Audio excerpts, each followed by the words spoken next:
Bine ați venit la un nou episod din Doza de Nebunie. Acum începem. Dă-i! Dă-te răzii de acolo.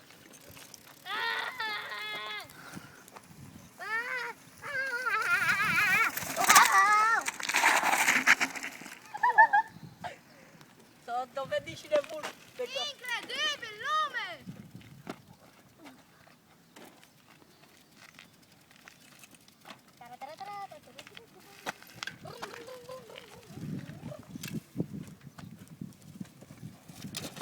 Nu știu, Alexe, nu știu.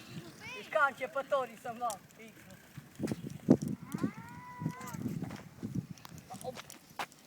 Obusi. Bă, Alexe, După cum vedeți, Nicu pleacă. Alexe.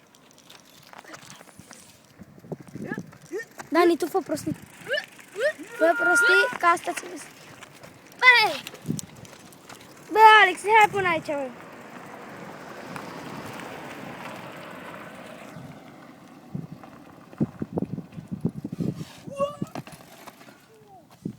Te-ai lovit un pic la ceva, dar nu putem spune. E reclamă ăia de la protecția copilului.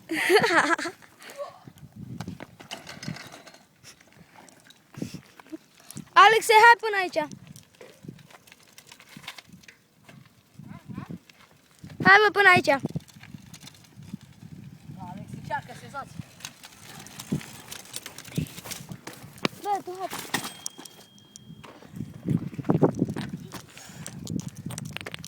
Ce vrei? O să bag una din mea. Nu. Începe să mă doară. Dani, tu dormi? Merg pe o roată. Și să vă mai spun, lume! Ia uitați aici! Ce ghidon de... Stai să filmezi ghidonul. Lume, stai, stop. Bă. Haideți cu camera. Cameramanul.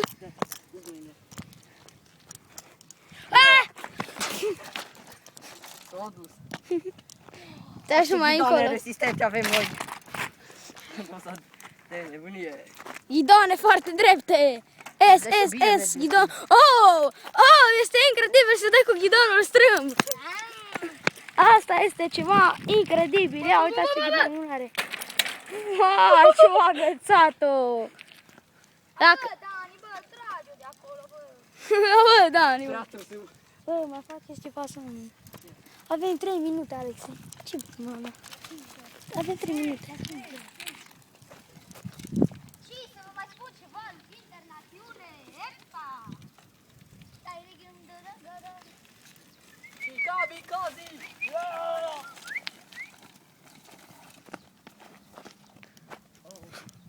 Acum, bă, Dani. Ce? Acesta este Dani. Am căzut cu camera. Am căzut cu camera. Ce ghidonul este și mai greu. Stai să... Acesta este Dani, nebunul, este întuneric. Bă! Și îl calcă tramvaiul. Și că... bicicletă, stăm pe bicicletă, altceva. Haltric. Hetric, mă, ce haltric. Nu, pe ce scrie acolo, Alex? Ia uitați aici ce ghidon a făcut Alex. 4 minute. Gata.